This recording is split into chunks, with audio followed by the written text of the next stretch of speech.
Good day, champ. Panibagong araw, panibagong gagawin. So ito, meron na naman tayong kaibigan. Siyempre, marami tayong kaibigan na nakakaalala sa atin. So pagka meron silang mga gusto, request na gusto nilang ipatinta sa kanilang mga balat. So ito, minessage tayo at nag-reply naman tayo agad. At ang sabi niya ay gusto niya daw itong character na to.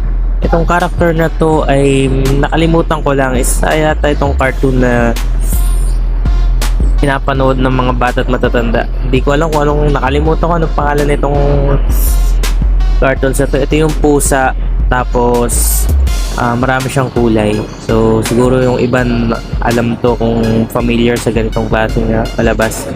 So ayun, after mga ilang oras, ito na yung natapos natin na colored na, sabihin natin nga, colored cartoon cat. Yan. So ito na yung natapos natin. Iba yung kulay niya. So ganda. Buhay na buhay yung ano niya, kulay. Yun. Kung may mga questions lang kayo, message nyo lang ako at gawa natin ng paraan, gawa natin ng design at gawin natin yung gagawin ko ang lahat ng aking makaya. Salamat, yun lang.